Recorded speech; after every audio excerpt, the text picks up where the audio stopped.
Commander Lucas Hayes stood in the transport ship and looked at the palace below him.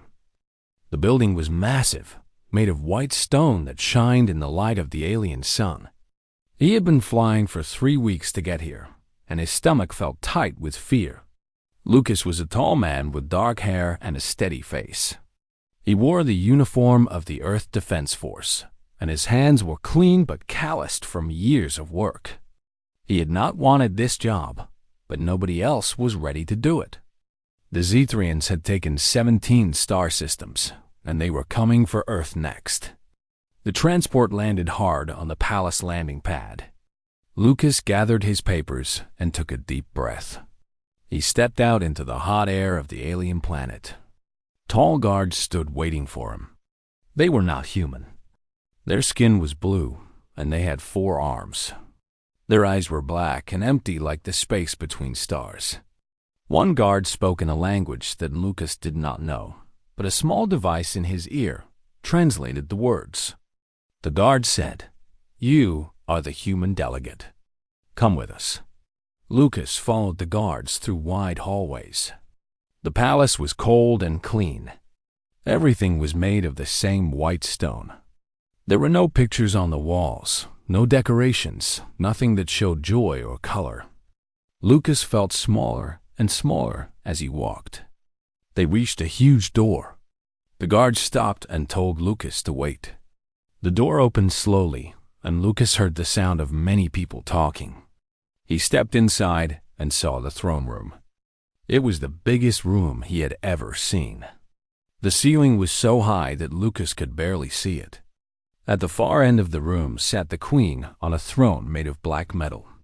She was tall and powerful. Her skin was darker blue than the guards, and her eyes were sharp and cold. Her name was Seraphina, and she had conquered more worlds than any leader in history. Around the queen stood her council members and guards. They all looked at Lucas with no interest. To them, he was not a real visitor. He was nothing. Lucas walked across the long floor toward the queen. His footsteps made echoes that bounced off the walls. He felt every eye in the room looking at him. When he reached the middle of the room, he stopped and bowed slightly, the way he had been told to do. Queen Seraphina did not move. She watched Lucas with the same look a person gives to an insect. She said something in her language, and the translator in Lucas's ear spoke the words, "The human finally arrives. Let us see if your kind has anything worth our time." Lucas spoke carefully. "Your Majesty, I am Commander Lucas Hayes. I come to speak for Earth and its colonies. We want to find a way to live together with the Zethrian Empire. We do not want war." The queen leaned forward slightly. "War? There would be no war. Your species is too weak to fight us. We have ships that can destroy your entire world from orbit. We have weapons you do not even understand. There would only be surrender." The council members around the throne made sounds like they were laughing. Lucas felt heat in his face, but he stayed calm. He said, "The people of Earth have never surrendered, Your Majesty. We have survived hard times that would have killed other species. We can be valuable partners to your empire if you give us the chance." The queen's expression did not change. She said, "I will tell you what will happen. Your colonies will give us their resources. They will give us their labor. They will obey our laws and serve our purposes. In return, we will allow them to exist. This is more generous than we offer most species we conquer. But Your Majesty," Lucas said, "we cannot accept those terms. Our people value freedom. We cannot." The queen raised her hand, and Lucas had to stop speaking. She said, "You are in no position to refuse. I am giving you time to accept what is happening. In one of our days, I will expect your answer. If you refuse, I will order the destruction of your colonies. The choice is yours, Commander Hayes. Accept life as servants or see your people die." The queen looked away from Lucas. To her, he was no longer important. He was decided. The guards moved toward Lucas to take him away. But then something unexpected happened. A door to the side of the throne opened, and a young female Zethrian entered the room. She was smaller than the queen, and her skin was a lighter blue. She had a curious expression on her face, not cold like the others. This was Princess Lydia, the queen's daughter. She looked at Lucas with real interest. She did not look at him the way the others did. She looked at him like he was a person, not a thing to be conquered. For just a moment, Lucas saw something in the princess's eyes that gave him hope. She saw him. She really saw him. And in that moment, Lucas realized that the future of humanity might not be decided by the queen at all. The guards took Lucas away from the throne room. As they led him out, he turned his head back and saw the princess still watching him. She was not smiling, but there was something in her face that was not cold. There was something that was almost kind. Lucas was taken to a room in the palace. It was not a prison, but it was not comfortable either. He had high walls and one small window that showed only the palace gardens outside. He sat on the bed and thought about what had just happened. The queen had given him an impossible choice: accept slavery or watch his people die. There seemed to be no way out. But the princess had looked at him with something like respect. Maybe there was another path that Lucas had not seen yet. Lucas lay back on the bed and stared at the ceiling. Somewhere in this massive palace, there was a way to save Earth. He had to find it before the queen's deadline came.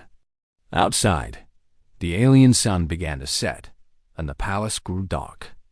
Lucas closed his eyes and tried to rest, knowing that the next few days would decide the fate of his entire world. The next morning, a guard came to Lucas's room and told him he could walk in the palace gardens. The guard said it was an order from the queen. Lucas did not understand why the queen would allow this, but he was grateful. He needed to think, and walking would help him clear his mind. The gardens were beautiful in a strange way. The plants were not like anything on Earth. They had colors that Lucas had never seen before. Some of them were purple, and some were silver. The flowers glowed slightly in the bright daylight. Everything was ordered and perfect, like the rest of the palace. Lucas walked along a stone path and tried to think of a plan. He had less than one full day left to give the queen his answer. If he said yes to slavery, his people would lose everything. If he said no, they would die. Neither choice was acceptable, but one of them had to be made. He heard a sound behind him and turned to see Princess Lydia standing near a group of glowing flowers. She was alone, without guards. She wore a long dress of light blue material that matched her skin. In her hands, she held several of the silver flowers. "Commander Hayes," she said. Her voice was not hard like her mother's. It was soft but strong.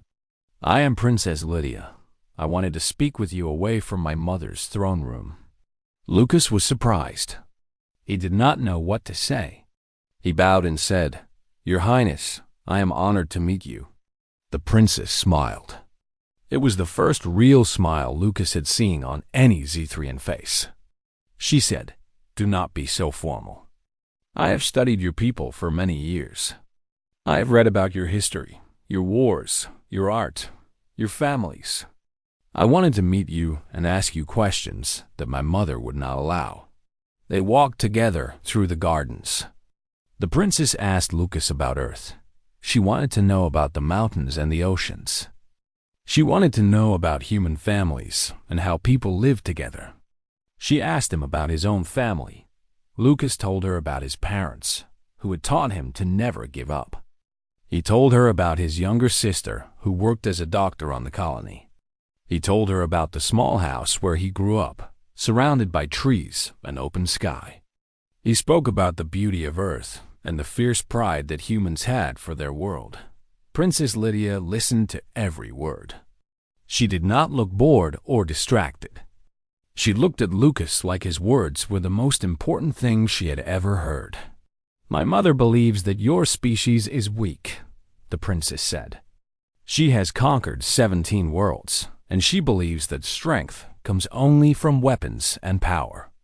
But I have studied your history, and I see something different. I see a species that survived terrible conditions. I see people who continued to live and create and love even when everything was against them. Lucas felt hope growing inside his chest. He said, "Your Highness, does your mother listen to your opinion?" The princess looked down at the flowers in her hands. She said, "My mother respects strength and order. She built an empire through will and dominance. She does not understand other ways of thinking. When I try to tell her about human resilience or the beauty of human diversity, she says these things are weakness. She says that only conquest and control matter." "But you do not believe that," Lucas said. "No," the princess said. "I do not. I believe the empire is slowing down. We conquer more worlds, but the people on those worlds become unhappy or rebellious. Species that my mother thought were weak show strength in unexpected ways. I think my mother's way is ending, but she does not know it yet." They came to a quiet corner of the garden where a fountain made of black stone stood. The water that came from the fountain was clear and cold. The princess sat on the edge of the fountain and asked Lucas to sit beside her. "I have a question," she said. "Do you think humanity could be an ally to the Zethrian Empire instead of a subject people?" Lucas thought carefully before he answered. He said, "Yes, Your Highness. Humans work well with other species when they are treated with respect. We are creative and determined. We are willing to help others if we are not forced. But we cannot accept slavery. It is against everything that our species believes in." The princess nodded slowly. She said, "I thought so. That is why I wanted to speak with you. I am going to tell my mother something that I have never told her before. But I need to know that you will tell me the truth. Are you worthy of my help?" Lucas looked into the princess's eyes. He saw that she was serious and brave. He said, "I promise you, Your Highness, I will never lie to you. My people are worthy of life and freedom. That is the truth." A guard appeared at the entrance to the garden and called out to the princess. The time for talking was ending. The princess stood up quickly. She reached out and took Lucas's hand. Her touch was warm and strong. "Tomorrow," she said, "when my mother asks for your answer, remember that there are Zethrians who do not agree with the path of conquest. Remember that you are not alone." She released his hand and walked away through the gardens. Lucas stood by the fountain and watched her go. For the first time since he arrived at the palace, he felt like the situation was not completely hopeless. The sun was getting lower in the sky. Lucas walked back to his room, but he did not feel afraid anymore. The princess had given him something more valuable than weapons or strategy. She had given him belief. She believed that a different future was possible. He lay on his bed and thought about what the princess had said. She wanted to help him. She wanted to show her mother that human and Zethrian could work together. But that path was dangerous for her. If the queen found out that her daughter was helping the human, there could be serious consequences. Lucas made a decision. Tomorrow, when he stood before the queen, he would speak the truth. He would refuse slavery, but he would also propose something new. He would offer an alliance between humans and Zethrians. If the princess believed it was possible, then Lucas would make his mother see it too. Outside his window, the alien stars began to appear in the night sky. Lucas felt nervous and hopeful at the same time. Everything would change tomorrow. Nothing would ever be the same. The guards came for Lucas early in the morning. They did not speak to him. They simply appeared at his door and gestured for him to follow. Lucas knew that the time had come. The queen was ready for his answer. He wore his uniform and tried to look calm, but his heart was beating very fast. He had decided what he would say, but he did not know if the words would be enough. The Queen had the power to destroy everything he loved.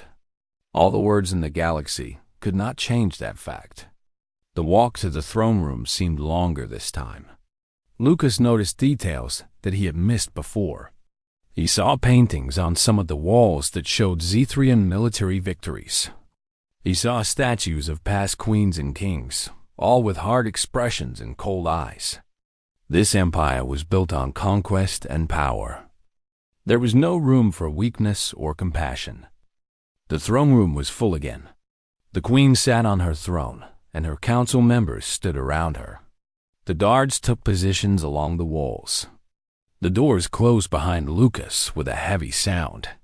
Lucas walked to the center of the room. The Queen looked down at him and said, "You have had time to think, Commander Hayes. What is your answer? Does humanity accept the terms of the Zethrian Empire?" Lucas took a breath. He said, "Your Majesty, I cannot accept those terms." The throne room became completely silent. Nobody moved. The Queen's expression did not change, but Lucas saw her shoulders tighten slightly. She said, "Explain yourself." Lucas spoke clearly and without fear. He said, "Your Majesty, humans come from a world that is harsh and dangerous. We have ice ages that freeze our world. We have diseases that kill thousands. We have natural disasters that destroy cities. Every day on Earth is a fight for survival. This has made us strong in ways that other species do not understand." He continued, "Throughout our history, humans have refused to accept defeat. We have fought against impossible odds. We have survived wars, plagues, and suffering that would have destroyed weaker species. We have built civilizations that celebrate art, music, science, and love. We are a people who do not surrender easily." The Queen leaned forward on her throne. She said, "Your strength means nothing. My weapons are superior. My ships can reach your colonies in days and destroy them in moments. You have no choice but to accept slavery or die." "I understand that you have superior weapons," Lucas said. "But I also understand that the Zethrian Empire rules 17 worlds, and many of those worlds have populations that are unhappy. Many of them rebel or resist your control. A species that refuses to surrender, even when facing superior weapons, is not weak. Such a species is dangerous." The council members began to speak to each other. Lucas could see that his words had disturbed them. The Queen raised her hand, and everyone became silent again. "You are speaking dangerous words, Commander," the Queen said.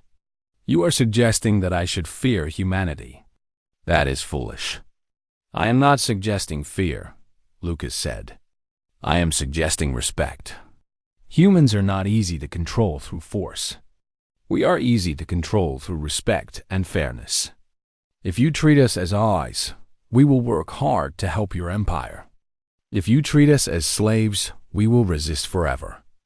The choice is yours, Your Majesty." The Queen stood up from her throne. She was very angry now. Her voice became loud and hard. She said, "You dare to negotiate with me? You dare to tell me what I should do? I will show you the price of human arrogance." She turned to her guards and said, "Prepare the fleet. I want every human colony destroyed. I want their worlds burned. Let this be a lesson to any species that dares to refuse the Zethrian Empire. Execute this human immediately. Take his body back to Earth so they understand what happens to those who resist." The guards moved forward. Lucas felt fear, but he also felt clear. He had made his choice, and he would not take it back. He had spoken the truth, and the truth was all that he had. But then the door beside the throne opened. Princess Lydia rushed into the room. She was not walking slowly or carefully. She was running. Her face was filled with anger and determination. She ran between her mother and Lucas. She stood directly in front of the Queen, her arms spread wide to protect the human. The guards stopped moving. "Mother, the princess said, and her voice was loud and strong. "You will not do this. I will not allow it." The queen stared at her daughter in shock. In all of Lydia's life, she had never defied her mother publicly. She had never challenged the queen's orders in front of the entire court. "Move aside," the queen said. But her voice was less certain now. "No," Princess Lydia said. "I will not move. And I will tell you why. You are wrong about humans. You are wrong about Commander Hayes. And you are wrong about the way you have built this empire." The court became very quiet. Everyone was shocked at what the princess was saying. Lydia continued, "If you kill this human, I will tell every world in your empire the truth. I will tell them that the queen fears a species she thinks is weak. I will tell them that you are so uncertain about your power that you must destroy people who refuse to obey you. I will tell them that you see strength in your daughter, and that same strength has shown me that humans are not weak. And if you kill Commander Hayes, I will spend my life telling everyone that their queen is afraid of humans." The queen's face became very dark. She said, "You would betray your own mother for this alien?" "I would tell the truth for him," the princess said, "because he is willing to die for his people. Because he speaks honestly, even when it is dangerous. Because humanity is worthy of respect. And because I believe that the future of the Zethrian Empire depends on cooperation, not conquest." The princess turned slightly and looked at Lucas. Then she did something that no one in the throne room expected. She smiled at him. It was a real smile, warm and genuine. She reached out and took his hand firmly in hers. Then she pulled him toward her and held him. Her arms wrapped around him, and she held him tight. The entire palace seemed to freeze in that moment. The queen did not move. The guards did not move. The council members did not breathe. In that one moment, everything changed. The princess was showing the entire court that she did not fear the human. She was showing them that she trusted him and cared for him. She was showing them that humans were worthy of affection and respect. The guards lowered their weapons slowly. The council members looked at each other. The queen remained still on her throne, watching her daughter hold the human delegate in her arms. In that frozen moment, the future of two species hung in balance. Everything that would happen next depended on what the queen would do. Time seemed to stop. Nobody in the throne room moved. Nobody spoke. The only sound was the quiet breathing of the people standing there. The world had paused, waiting to see what would happen next. Lucas felt the princess's arms around him. It was strange and comforting at the same time. He had not expected this moment. He had expected to die. Instead, he was being held by the queen's own daughter in front of the entire court. The guards stood with their weapons, lowered but not fully dropped. They watched their princess hold the human and waited for the queen's command. But the command did not come. Queen Seraphina sat very still on her throne, watching her daughter and the human dot around the room. Other things were changing. The guards began to look at each other. They looked at the princess, who was not afraid of Lucas. If she was not afraid, and she was the highest noble in the empire, then maybe humans were not the threat they had been told. Maybe everything they had learned about human weakness was wrong. One of the guards whispered something to the guards standing next to him. Other guards began to whisper among themselves. The message spread silently through the room. The princess trusts him. The princess holds him like he is someone important. Maybe he's not our enemy. The council members also began to change their thinking. They looked at the princess with new understanding.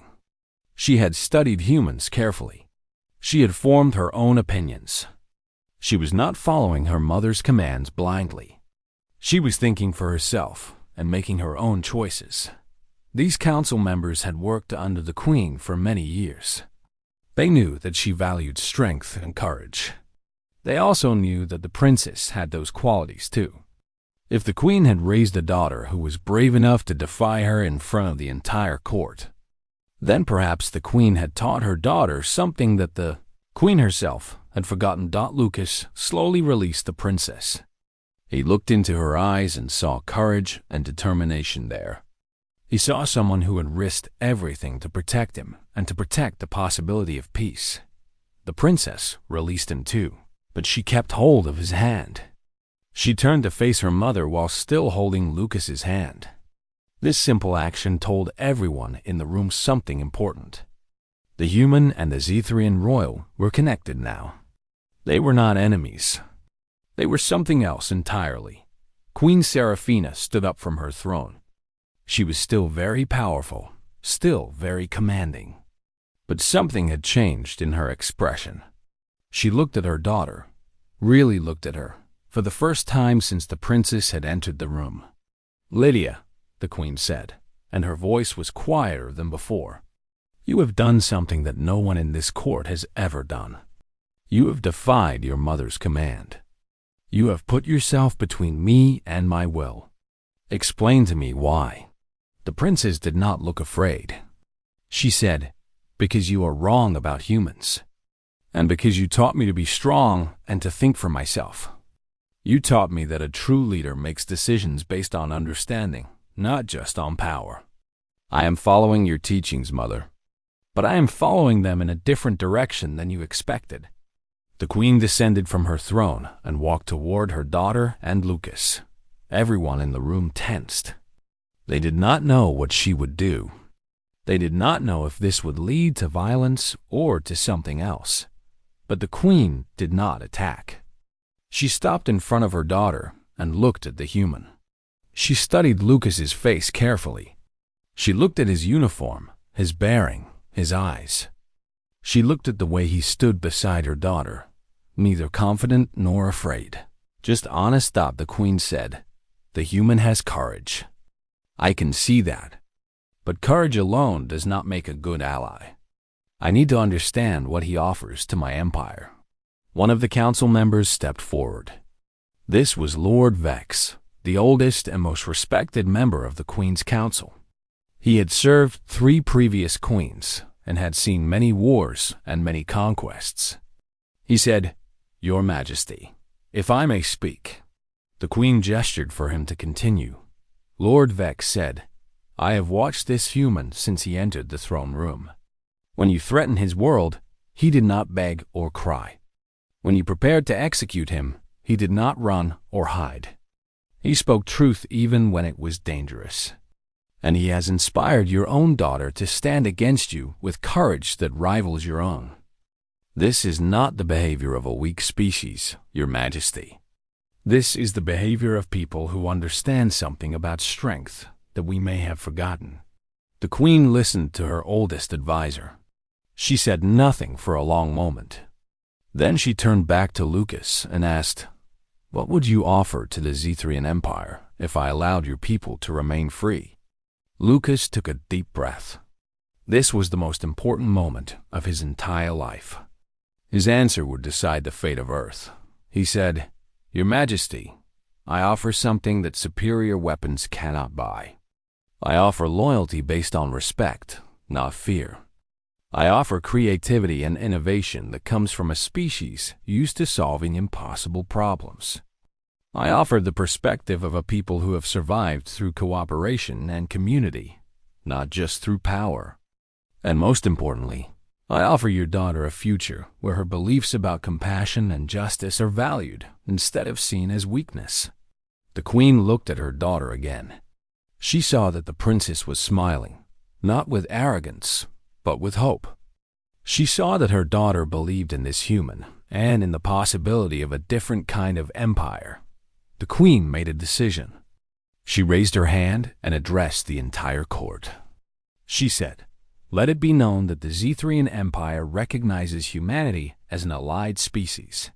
From this moment, humans will have the same protections and the same rights as any Zethrian. We will form a partnership based on respect and mutual benefit, not conquest."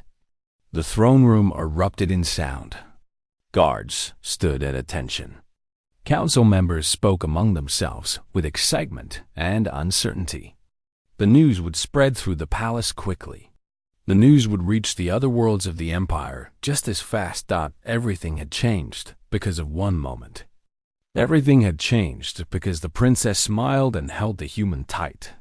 In that frozen instant, the queen had learned what her daughter already knew. Humanity was worthy of respect. Outside the throne room, guards began to make preparations.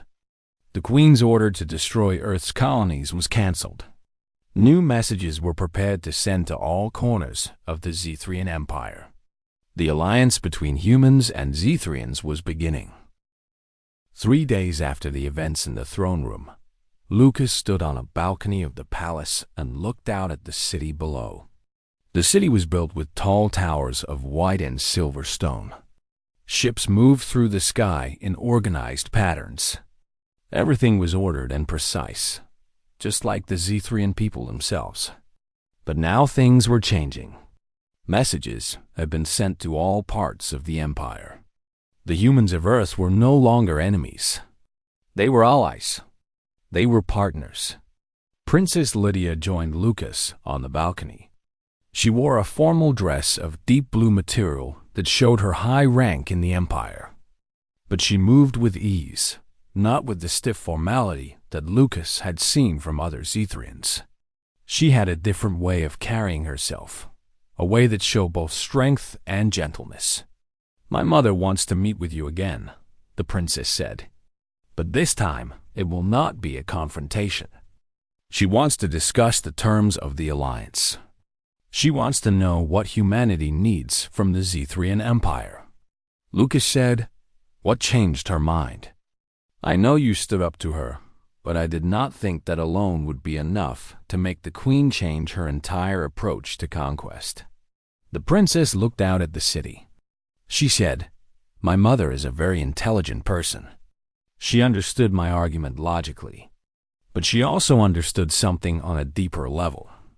She realized that she had raised a daughter who valued compassion and justice more than power and dominance. She understood that if those values were important enough to me to defy her, then those values must have some real worth. And she understood that a daughter who had such strength of character would never accept a life based on slavery and conquest." "So she changed for you," Lucas said. "No," the princess said. "She changed because she finally understood that there is a strength in compassion and a power in justice. That is what you showed her, Commander Hayes. You showed her that a weak species, in her eyes, was actually strong enough to refuse slavery and die for their freedom. That is a kind of strength that all the weapons in the galaxy cannot defeat." That afternoon, Lucas met with the Queen again. But this time, the throne room felt different. The Queen sat on her throne, but she seemed less distant. She asked Lucas about human needs and human dreams.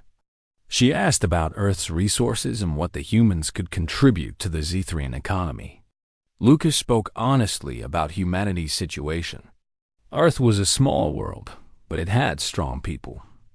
Humans could not match Zethrian weapons, but humans could create new ideas and new solutions to old problems.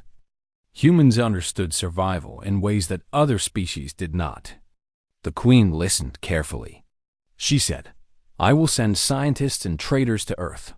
I will establish a real alliance, not a false one. Humans will help us understand new ways of thinking. The Zethrian Empire will provide technology and protection. This will be a true partnership." "Thank you, Your Majesty," Lucas said. "My people will not disappoint you." The Queen said, "I believe that to be true. My daughter believes it, and her judgment has proven to be correct." Over the next weeks, things moved quickly. Delegations from across the Zethrian Empire began to arrive at the palace. They wanted to see the human who had changed everything. They wanted to understand why the Queen had abandoned the path of conquest. When the delegations arrived, they saw something surprising. They saw the princess walking beside the human. They saw them talking together, laughing together, showing respect for each other. If the princess trusted the human, then the other Zethrians began to trust them too. News traveled fast. Within months, the story had reached every corner of the Zethrian Empire. The story was told and retold in different ways. Some told it as a tale of human courage. Some told it as a tale of the princess's wisdom. Some told it as a tale of the queen's growth. But all of them told the same basic truth. One human had changed the course of history. Ships were sent to Earth. They carried technology and supplies. They carried messages of peace and partnership. The Zethrian Empire, which had been a force of conquest, had become something new. It had become a true alliance of different species working together. Lucas eventually left the palace to return to Earth. But before he left, the Queen herself escorted him to the transport ship. This was a rare honor. It showed all of Zethria that the Queen respected the human delegate.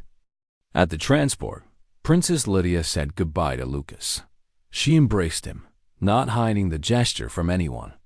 She said, "You showed courage when most would have given up. You spoke truth when it was easier to lie. You believed in a future that no one else could see. That is what humanity will be remembered for." Lucas said, "I could not have done any of this without you. You took the first step. You showed your mother that I was worthy of respect." "I did not make you worthy," the princess said. "You were always worthy. I simply helped others see what was already true." As Lucas's transport rose from the palace landing pad, he looked down at the city below. He saw the princess watching him leave, standing tall and proud. He knew that the alliance would face challenges. He knew that there would be difficulties ahead. But he also knew that something fundamental had changed. Two very different species had found a way to respect each other. A queen had learned that true strength comes not from conquest, but from justice. A princess had learned that compassion was more powerful than weapons. Back on Earth, the news spread quickly. Humans had negotiated peace with the Zethrian Empire. Humans had earned the respect of the most powerful empire in the galaxy. Humans were no longer weak creatures to be conquered. They were partners in building a new kind of future. In the history records of the Zethrian Empire, there is a date that marks the beginning of a new era. That date is the day when the Queen's daughter smiled and held a human tight in the palace throne room. That was the moment when everything changed. Commander Lucas Hayes became known not for military victories or clever diplomacy alone, but for showing the Zethrian Empire that humanity had something precious to offer. He became known as the human who changed an empire through courage and truth. And Princess Lydia became known as the bridge builder, who showed her entire civilization that strength and compassion could exist together. She became a symbol of a new kind of Zethrian, one who understood the future belonged to those who could cooperate and respect others. Years passed. The alliance between humans and Zethrians grew strong. They solved problems together. They created new technology together. They built a future together. And at the center of this new future was the memory of a moment in a frozen palace. The moment when a princess smiled. The moment when a queen learned. The moment when everything changed. That moment became a legend. It was told to children in schools. It was written in history books. It was celebrated in ceremonies across multiple worlds. Because that moment showed that even the most impossible situations can be changed by courage and compassion. And it all began because one human was willing to stand up and speak the truth, even when facing impossible odds.